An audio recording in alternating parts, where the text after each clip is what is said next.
สบายดีสบายดีค่าดองเท่าไรแพงบ่บ่ฮู้เลยเขายังบ่บอกบ่แม่นกระเจ้ายังบ่ได้บอกเดือนป้าต้องจะไปอยู่บ้านพัวนะ2 เดือน2 เดือนแล้วบ่แม่ยาวในไม่ได้ไงนี่เพิ่นแบ่งเป็นหลังคาเรือนแล้วก็แบ่งเป็นหน่วยเอาไล่เป็นหลังคาเรือนเลยอยู่บ้านเฮา70 ไปหลังคาเรือนก็แบ่ง70 ไปผูก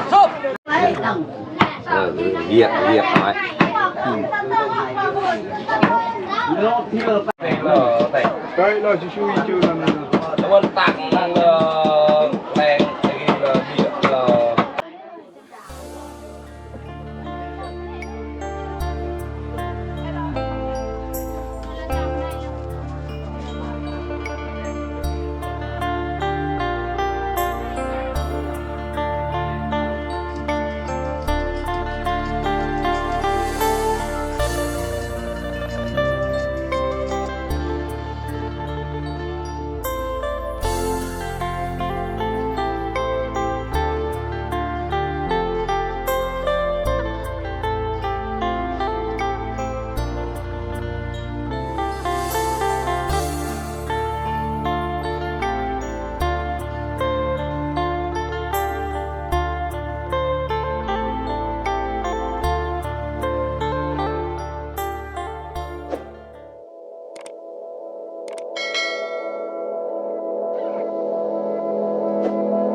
สบายดีพ่อแม่พี่น้องสบายดีตอนเช้า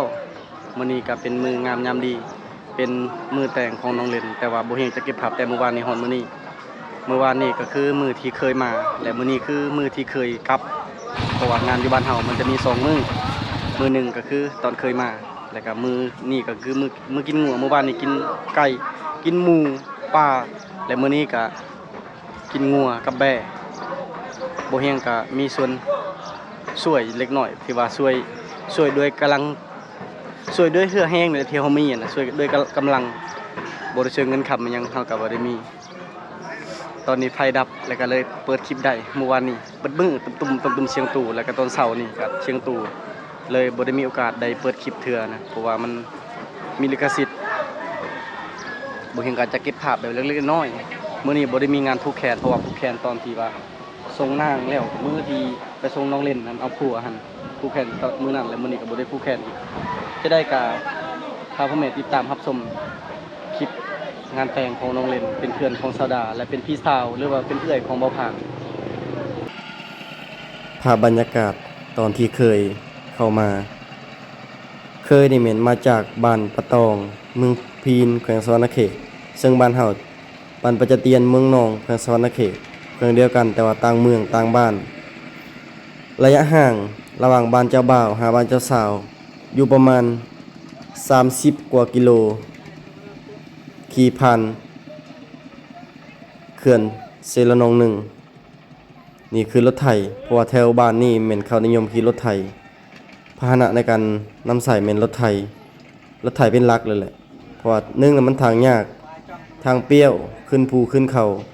ก็คือที่เห็นวังแล้วตอนที่ไปส่งนางก็คือไปส่งน้องเล่นเอาผัวหั่นแหละรถไถนั่นนี่มีประมาณมีทั้งหมดอยู่5คันและมาเมื่อวานนี้รถไถที่เข้ามาส่งงัวส่งควายส่งแบะบ่มีควายหรอกมีงัวมีแบะมีหมูมีไก่และคันหนึงรวมทั้งหมดเป็น6คันถือว่าคนก็หลากหลายพอสมควรอยู่แต่ละคันก็เต็มอัดแน่นแล้วก็ยังมีรถจักรอีกก็หลายคันคนนี่แต่ละงานนี่เป็นร้อยพุ่นแหละ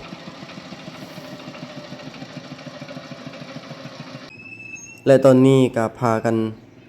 มาเต่าโฮมนำกันเบิดทุกคนทางฝ่ายชายนั่นหรือว่าฝ่ายเจ้าบ่าวนั่นเขาเจ้าจะมาอยู่ในกล่องโฮมใหม่มาอยู่นี่แหละถ้าทางงานทีมงานเจ้าสาวหรือว่าทางงานฝ่ายเจ้าสาวนั่นเข้ามาต้อนรับย่อเข่าย่อนำแล้วก็เว้าลมเรื่องคาดองเพราะว่าทุกครั้งของชนพมกองนี่สังเกตอันซาวเลนเราถือนำเอาไปให้ชนเผ่าของกองนี่ชนลายแม่นนั่นเขาเจ้าบ่ได้มาขอก่อนเขาเจ้าแบบมันเอาผัวไปอยู่นำเพิ่นผัวก่อนบางคนก็ปีนึงค่อยแต่งบางคนก็เดือนนึง2เดือนค่อยแต่งบางคนก็จนแบบอายุฮอด40 50 60 70ยังบ่มีการแต่งงานเลยโดยที่ว่าไปอยู่นำผัว เนื่องจากว่าคนมักฮักกันและเขาเจ้าก็ไปอยู่นํกันเลยแล้วก็บ่มีเงินค่าดองแล้วก็บ่มีค่าสินสอดหยังทุกอย่างบ่มีจัดพิธีงานแต่งนั่นนี่นี่หลังจากที่ว่าตกลงเรื่องค่าดอกค่าดองเสร็จสิ้นแล้วเขาเจ้าก็ล้มขึ้นไปเว้าอยู่เฮือนอีกมันยังบ่แล้วเด้ครับขึ้นไปเว้าอยู่เฮือนอีกมื้อนี้จนหอนมื้ออื่นพุ่นแหละมันจังสิแล้วมันก็ยากมันมีหิต12ของ14เล็กๆน้อยๆนั่นนี่ถ้าว่ามีก็คือว่าง่ายและถ้าบ่มีเงินบ่มีคำก็ถือว่ายากพอสมควรได้กินข้าวก็ยังยากสิเปิดเพลงเปิดหยังก็ยังยากเพราะว่าให้ทั้งเฒ่าแก่ทั้งสองฝ่ายเขาพากันเว้าพากันลมโอ้ลมเรื่องหิตเรื่องของเรื่องนั้นนี่เจ้าป้าคอยเท่าใดคอยป้าเจ้าเท่าใดอันเจ้าให้คอยเท่าใดคอยให้เจ้าเท่าใดเพราะว่าฮีตของชนเผ่ามังกรนี่ทางฝ่ายเจ้าสาวเป็นเอาให้พวกเสื้อผ้าสิ้นอันพวกเสื้อนอนหลายอย่างที่เอาไปคืนให้ทางฝ่ายเจ้าบ่าวและทางฝ่ายเจ้าบ่าวเขาก็มีเงินมีหม้อมีถ้วยอันก็มีสิ่งเล็กๆน้อยๆคือกันนะทางนี้มันจะบ่แม่นแบบว่าซื้อขายทางนี้คือจะเอิ้นว่าแลกเปลี่ยนทุกอย่างลงโตลมกันเข้าเรื่องแล้วเขาเจ้าก็ขึ้นเฮือนจะมีพวกต้อนรับก็คือยินเหล้ายินน้ำให้กินตอนที่ขึ้นคันไดนี่ส่วนเฮือนที่เขาเฮ็ดให้ข้างๆน้อยๆเนี่ยเป็นเฮือนที่ว่าเขาต้อนรับพวกเด็กน้อยกับแม่หญิงและทางเฮือนใหญ่จะมีพวกเฒ่าแก่พวกผู้ใหญ่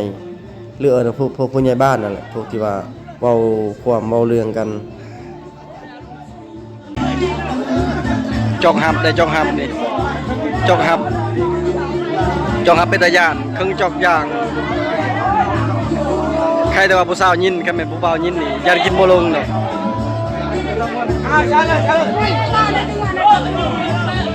คนก็เต็มแล้ว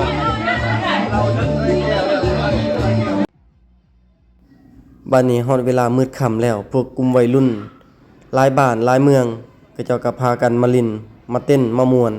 เพราะว่ามันวัยรุ่นซุมื้อนี้เขาก็จะมักแบบนี้วัยรุ่นสมัยก่อนเขาก็จะมักแบบหนึง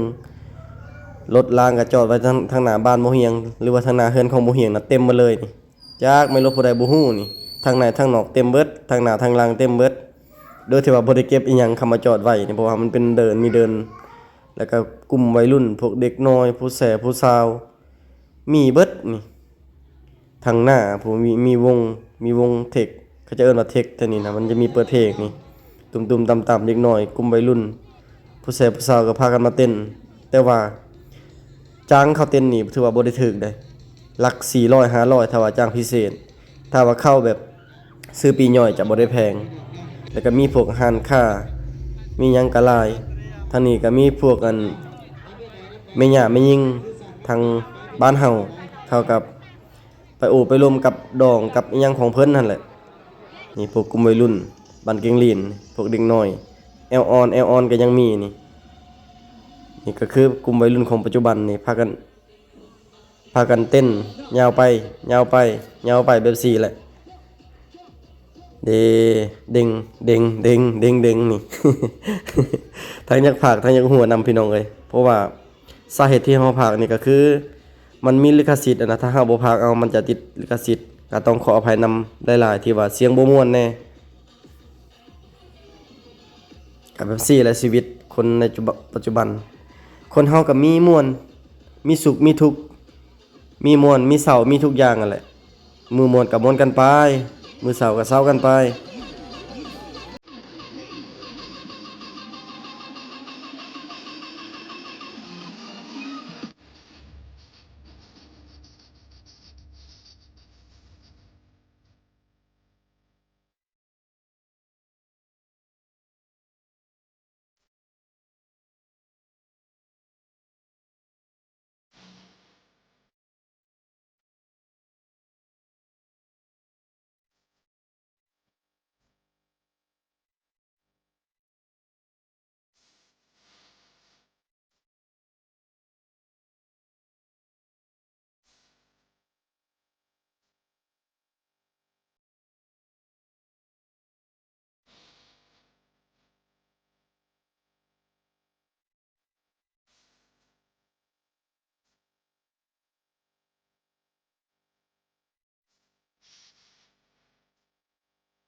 กลับมาที่เฮือนของบ่เฮียงคือเก่ามาเบิ่งรถยังหนาแน่นยังลายอยู่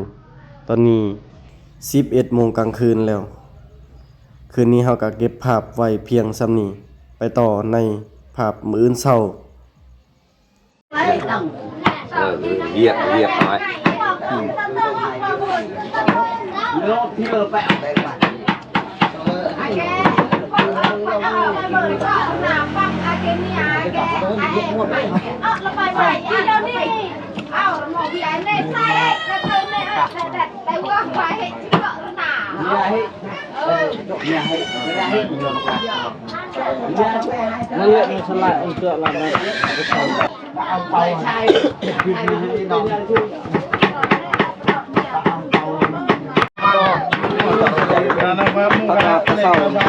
เดือนมาซอยด้วยกัน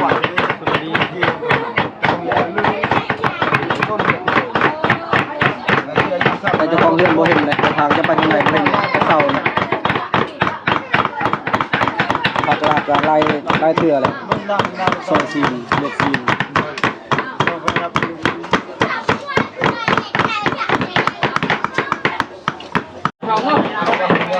ทางปันเฮานี่ส่วนหลายถ้าว่าเ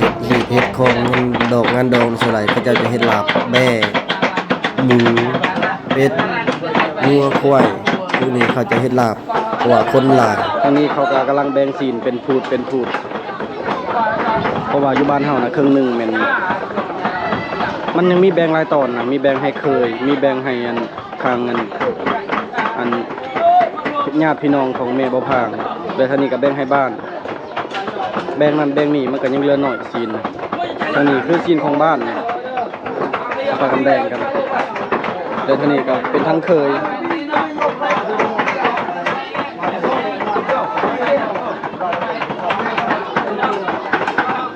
พากันเฮ็ดกำลังเฮ็ดตอนนี้น่าจะพอดี9 โมงครึ่งแล้วตอนนี้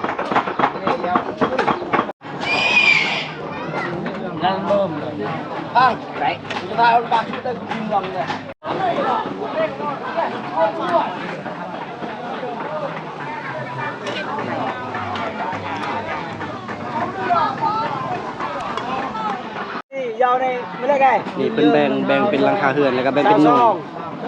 เอาไล่เป็นหลังคาเฮือนเลยอยู่บ้านเฮา70 ปลายหลังคาเฮือนก็แบ่ง70 ปลายพูด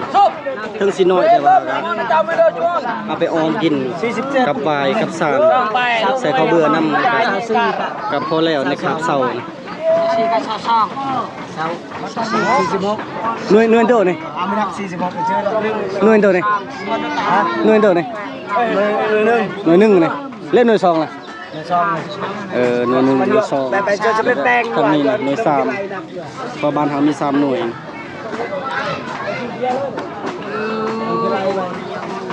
ในนี้มันจะมีครบทุกอย่างมีเครื่องในไส้พุงแล้วก็ซีนหนังกระดูกรวมในนี้เลย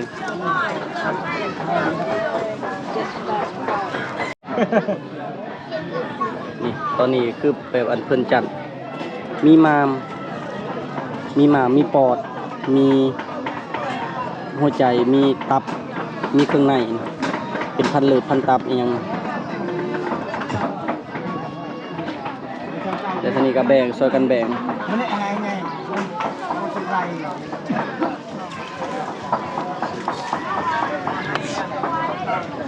จัดการเลยหัวหน้าหน่วยนี่หัวหน้าหน่วยเสื้อสีขาวนี่ก็เป็นเพื่อนของอาโกพาแล้วอันไหนช่วยมาอ่อนก่อนโอ้ยในตัวมันเนี่ยเพิ่มเตี้ยด้วยนี่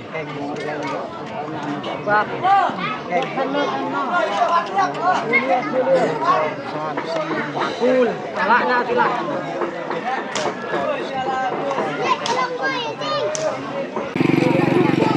ตอนนี้เด็กน้อยกำลังเอาซีนเมื่อนี่เขาหลังจากเขาแบ่งเรียบร้อยแล้วก็พากันเอาเมื่อ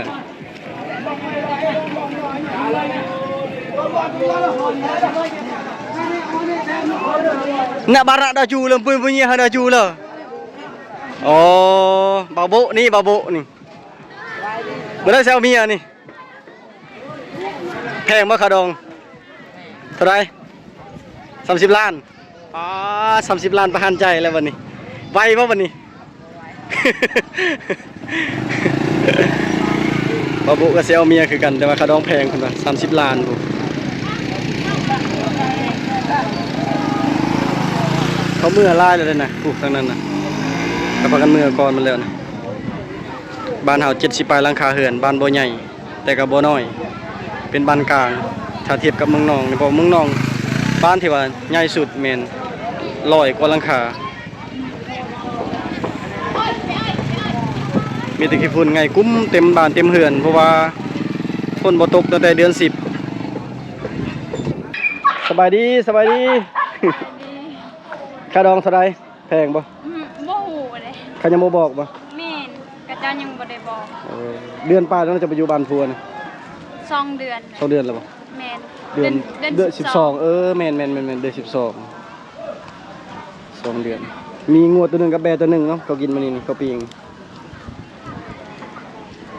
เป็นอะไรชีวิตไปอยู่เฮือนเขาบัดนี้ เปลี่ยน เปลี่ยนเนาะ แม่นบ่คือเก่า อยู่บ้านเขาเชียงรายมันเป็นทงเพียงแถวพีมันอยู่ตามหัวภูพุ่น บ่คือบ้านเฮาเนี่ยแบบ อยู่พุ่นคันแดดก็แดดแห้งเนาะ แม่น เพราะว่ามันต้นไม้มันน้อยแค่มีต้นไม้ใหญ่ต้นไม้สูงอย่างแต่น้องดาแล้วบ่มีผู้เก็บเอาบัดนี้ อย่าเฝ้าเอาอย่าเฝ้าเอา คือว่าเป็นนั่นบ่พังก็สิเอาแล้วนี่นะ โอ้ยบ่ฟังก็บ่เฝ้าเอา แม่นบ่พังบ่เอานี่ สบายดี หลังจากแต่งเอื้อยแล้วก็แต่งเมียบ่พังอีกบัดนี้แม่นบ่ เขาบ่ให้เอา ใครบ่ให้เอา เศร้าบ่มักเลย แม่นบ่คันว่าบ่มีค่าดองก็สิซอยอยู่ดอกซ้ำ10-20,000นี่ บ่ซอยหลายเด้อซอยซำนี้ก็พอนี่ โอ้ยบ่เฝ้าเอา เพราะเมื่อคืนนี่คนหลายอยู่เนาะคนเต็มเบิดเท่านี้นะซ้ำกับงานคอนเสิร์ตซ้ำกับงานบุญเต็มเบิดเท่านี้นะเมื่อคืนนี้บ่พังคือว่าเขาวงน้ำเขาเคือนคืนนี้บ่จักเทื่อ เข้ากับเชียร์ดาว เว้าแล้วเสียแล้วเนาะบ่ได้อายเขาเลยมื้อนี้ลมเลยพี่น้องเอ้ยบ่เดือนเพิ่นสิเข้าป่ากับน้องดามื้อนี้หลังจากแล้วงาน แต่ว่าบ่เฮียงน่าจะเข้ามื้ออื่นกับบ่พังมื้อนี้พักผ่อนก่อนคืนนี้ก็นอนดึก 12:00 นปลายพุ่นเที่ยงคืนเลยว่าพักผ่อนก่อนมื้อนี้พักผ่อนเก็บเหือเก็บแหงก่อนอันนั้นก็คือตู้แต่ว่าไฟดับสิจะบ่เปิดมีตู้มีหยังมันเป็นแบบนี้ของสังคมปัจจุบันนั่นน่ะเขาก็นับมือนับเปลี่ยนมันบ่มีระบบสามัคคีมีแต่ว่ามีเทคมีหยังใครอยากก็เต้นจ้างเต้นเข้าไปเต้นอยู่หั่นแต่อยู่เฮือนก็มีตู้นี่ก็คือเฮือนของบ่พัง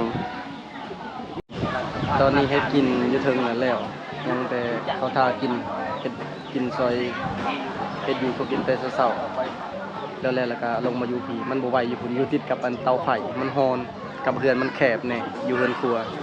เพราะว่าทั้งใดก็เต็มหมดถ้าเป็นงานแบบนี้อยู่บ้านเฮาส่วนหลายคนจะหลายแน่นะเพราะว่าเป็นเด็กน้อยแม่ย่าแม่หญิงเขาก็มาบ่คือแบบงานบัดเซิญงานที่ว่างานคือเราลุมครับมันบ่แม่นแล้วก็งานเป็นของเผ่าตรีอยู่เมืองสิโปนที่ไปบางแล้วกับน้องดาก็มันต่างอีกกับงานนี่นะงานตัวนั้นมันคล้ายๆกับงานของเราลุมแต่ว่าจะเปลี่ยนกับงานของบ้านเฮาอันนั่นนึงสังเกตเบิ่งเฮือนหลังนี้ที่เขาต้อนรับแขกนี่ก็เต็มและเฮือนใหญ่นี่ก็เต็มเฮือนครัวก็เต็มและคนทั้งลุมทั้งหยังก็เต็มแล้วก็มีเฮือนญาติพี่น้องของเรานี่ครับหลาย Đâu, hơi lo tôi gọi cà phê bên mẹ chụp này chụp vậy. สุบหลับสุบหลับลอย Chơi viên này không? สอง Cái bia nó cái chả. Không muốn đây vợ đây nào. Hay là chưa đâu. ชิมเบิ่งชิมเบิ่ง Như vậy đây. Con lai phi. ได้ À. คมบ่บอกเขาใส่น้ำเพียเอานี่นะน้ำเพียแล้วก็น้ำบีน้ำ Quan lạc làm bia này. น้ำบีมันยังคม Thôi. Mình còn. Chạy phim. เมื่อทำมึงเงินใจใจจังบุยเย็นบาให้ใจให้เราเลยเย็นจังบุย Lên dao này. Dao này chụp. พาไปเล่นมุกดำซิมCho. 10 คนมากับ10 คนซิมปากไผ่ปากลาวบ่คือกันเด้ Xong pho cua đây này. บ่อันนี้ไผ่ Này pho cua. Keo. Cái này cứ. Kiến năng keo. Kiến năng luôn. นี่น้ำอ้อยหน้า Kiến năng đơ. Ôi hoàn này rồi. Ôi xẹp. Keo. Làm quân. Rõ ăn rồi. Thơm mặn luôn. Ăn miếng thai là ไปปลาบ่บ่นี่จักโมง mang. จะออกไป9:00 น 10:00 น อันนี้9 โมงเราจะมองเลยนี่ 10 โมงปลายล่ะ โอ้จักทันจักว่าสิไปยิงบ้านเลย บางมันได้บอลคอยยิงบางรัวบ่ถึกนะลายอะไรบางรัวนี่ไปกับผู้นี่มันนั่นน่ะเราพอบ้างแล้วบ่ให้ค่อยยิงเราอยากกินบ้างพาเราไปมื้อเดียวบ่ได้ซ้ำไปกับทาง3คน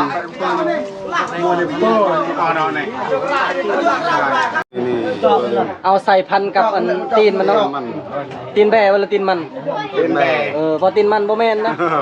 ตีนแบนี่ เขาพันแบบนี้อยู่ห้างเขาก็เฮ็ดขายแบบนี้คือกันเลย ใส่เพชรทุกแนวก็ใส่ อยู่ห้างตีนแบเขาก็มีขายแบบนี้คือกันถ้าจะกินมื้อหน้าค่อยพาไปอยู่สวรรค์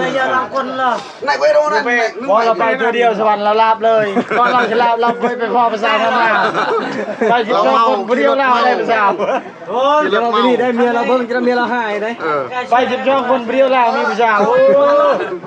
ได้แล้วเจ้า คนเก่ง กำไรเนาะจักลมจักไดวันนี้ ก่อนมองก็หัวแล้ว อันนี้ก็หัวก็สิเป็นทีมเดียว ไป กัน นำกันมันไม่เช้ามันไม่มีเช้า เราเก่งเลยเนาะ เราเก่ง เก่งมันบ่เก่งจะได้เราได้เมีย2เลย โอ้ บ่ในดึงดอกแล้วนี่ ที่ชายเราดอย สำหรับอาหารนี่เขาจะแบ่งแล้วก็เฮ็ด นายพาน กิน แล้ว ไทยลาวนะเขาแบบทั้งเคยจะเฮ็ดแนวนึงแล้วทั้งเฮาจะเฮ็ดแนวนึงแล้วก็ทั้งแบบพี่น้องทั้งแม่บ่ผ่านก็เฮ็ดแนวนึงอีกถ้าว่ามีพี่น้องเขาเชิญมาจากบ้านนั้นบ้านนี้เขาจะแบ่งให้เฮ็ดกินเองส่วนหลายแบบนี้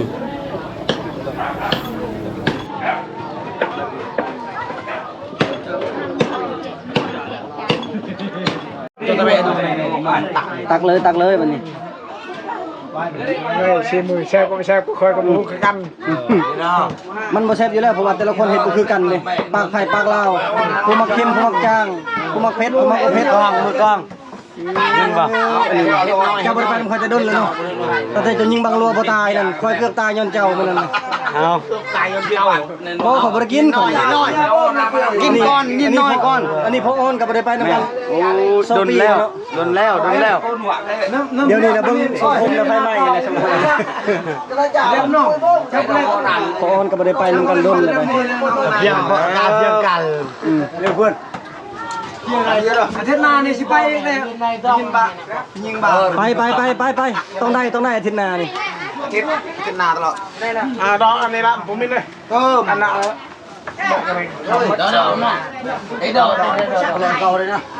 อย่าปากบอลน้องตัดอยากเลยนอนโต๊ะเต้าเคยเลยโปรดมันเคยยิเลย ตอนไหนออนเคยเหรอตัดหน่อยเคยแต่ดีค่อยขึ้นดุนกระเด้งอย่างว่าเราโดนคือการกระใสไปเลยอย่างถึงต้นจาพายหรือขึ้นเต้าน้องเลยเราก็ยอบด้วยมันจะลารึกหล่อเนี่ยกำลังโดนแต่น้องโต๊ะแต่เป่าแม่เราให้ดอกกันแก่เป่าเลยสิ ตักอาหารทุกอย่างเรียบร้อยบัดนี้จะมาเริ่มข้าวเช้ามาเด้อพี่น้องมากินข้าวเช้านำกันตอนกินกับจะเอิ้นตอนนี้ก็ได้ กาแซ่บๆกินลาบแน่บ่เหี่ยวค่อยมักลาบบ่มีปานใดลาบเหนียวนะส่วนหลายมันมักพวกมาเพียบ่แล้วก็ซอยจุบ่เหลือเป็นแกงเป็นปีกเป็นจะโอเคกว่าถ้าลาบแบบนี้จะกินแบบช่วงค่ำๆ แล้วอะไรแล้วไปเจอให้กันคนให้บ้านไอเราตรงไปได้ระดับจากกันเลยแล้วก็มากในตอนใหม่แล้วคอยอยากนั่งกันกินน้ำจึงเยอะเลยนั่งได้ดูเราน้ำบุญไหนต้องชิดลำมันก็จะแหละบุญแกงบุญไหนเรามาเชียงเล็กไหนยุติกิจมันน่าสิตอนนี้เขาจะเว้าอีกเทื่อนึงเป็นอันตอนที่เขาจะบอกตลาตอนเคยจากเมื่อบ้านในหิดในของก็มีกล้วยมีข้าวต้ม2แบบแล้วก็ข้าวมักงาได้นี่ข้าวต้มจะมี2แบบนึงก็จะเป็นแบบนี้แบบที่2ก็จะเป็นแบบนี้และนี่คือมะกล้วยมีมอนมีศาสตร์มีเสื้อผ้าแพรอะไรแบบเป็นเสื้อนอนตอนนี้เคยกับสิกลับเลยว่า11 โมงนะแต่ว่าเคยชวนรักเนี่ยเขาอยู่คุณเฮือนทางหลังคุณ สวัสดี บ่ได้ไปปลาดนเลยเนาะบ่ได้ไปนำลุงบ่ได้สิไปอีกบัดนี้เฮียนก็บ่ได้เข้าแล้วมื้อนี้วันเสาร์ มันนี่เอาไป มันนี่ไปบ่ไปกับภายใน พอ ภายใน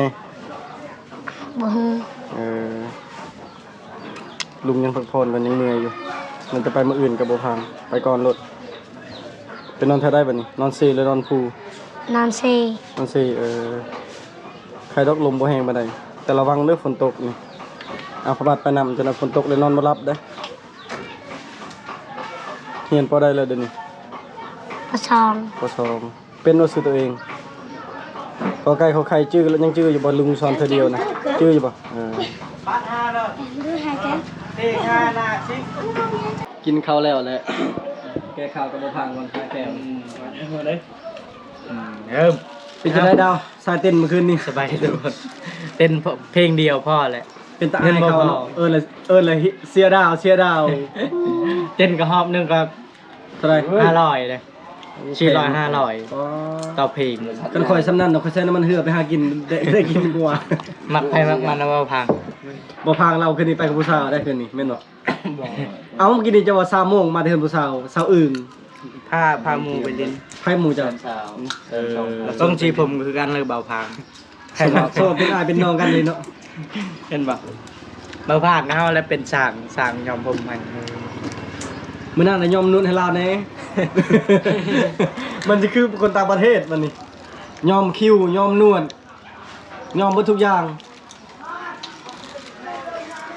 พอคือก็บ่ได้ไปนำกันดนแล้วนะพอคือนี่แล้วก็ถูกเราคำมีพุ่นตั้งแต่เรายิงบังโลพุ่นแหละกินเพราะว่าพักผ่อนมื้อนี้ก็เลยกินเอา5แก้วนี่แก้ข่าวยอมจุเนียนไปกับคำมีกับม่านอยู่ได้ไปมื้อนั้นน่ะสิได้แต่บังโลแล้วเกือบตายย้อนตอนนี้คือเขากลับเรียบร้อยแล้วนี่นะพอดี 12 โมงพากันกลับรถไทยทั้งหมดอยู่6คัน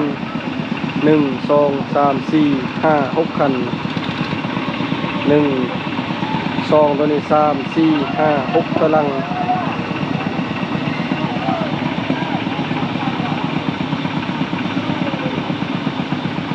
คนตะเคียนนี่ส่วนหลายเขาจะขี่รถไถกว่ารถจักรทางยากสำหรับหีดของประเพณีของชนเผ่าบางกองแท้ๆนี่จะมีขวายตัวหนึ่งและถ้าจะบ่มีขวายจะเอางัวมาแล้วก็ถ้ามีงัวต้องมีแบ่นะถ้าเรามีขวายมันแล้วเลย แต่ว่าถ้าบ่มีขวายมันต้องเอาแบ่กับงัวเพราะว่างัวนี่จำบ่ได้เอาแบ่จำมันนะแล้วก็จะมีไก่16ตัวหมู4ตัวแล้วก็มีหม้อ4หน่วยมีถ้วย200ใบแล้วก็ค่าดองตามที่เราตกลงกันว่าสิให้น้อยหลายซำใดตอนนี้ถือว่างานก็ผ่านไปงานแต่งของน้องเล่น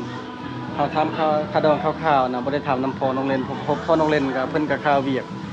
เขาเลยบ่ได้เข้าไปถามแต่เขาถามคนอื่นเขาว่าบางคนก็ว่าค่าดองมัน8ล้านแต่ว่าถก3ล้านบ่หรือว่าจังได๋นั่นแหละค่าดองนี่ถามว่าถูกบ่มันบ่ได้ถูกอยู่บ้านเฮาแล้วก็บ่ได้แพงสำหรับคนที่บ่มีเนี่ยมันซำนี้มันแพงแล้วมันหายากแล้วสำหรับคนมีเงินซำนี้ถือว่าเบาๆนะส่วนหลายเป็นค่าดองจะอยู่ประมาณนี้แต่ว่ามันจะมีในหีบของย่อยๆเล็กน้อยเป็นพวกหม้อพวกถ้วยพวกนั่นนี่ก็หลายอย่างและสำหรับทางเฮาก็ส่วนหลายมันถ้าว่างานแต่งของชนเผ่ามังกรทางไผยิ่งจะเสียหลายก่อนไผสายเสมอแล้วว่าบางคนก็บ่มีค่าดองเลยคือวังแล้วนะก่อนบ่ถึงออกปลากับบ่พางไป3คนหั่นงานแต่งของนั้น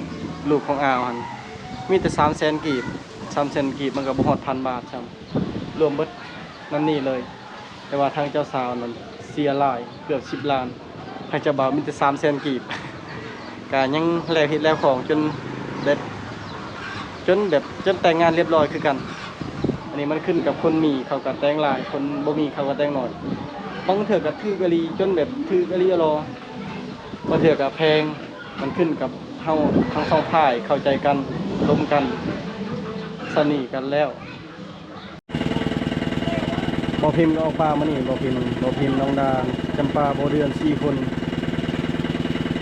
ก็ยืมเพิ่นลมบ่เฮงไปส่วนเฮาแม่นน่าจะได้ไปมื้ออื่นพุ่นเลยเพราะว่ายังบ่ผ่านยังหากันแล้วงาน ให้เพิ่นพักผ่อนก่อน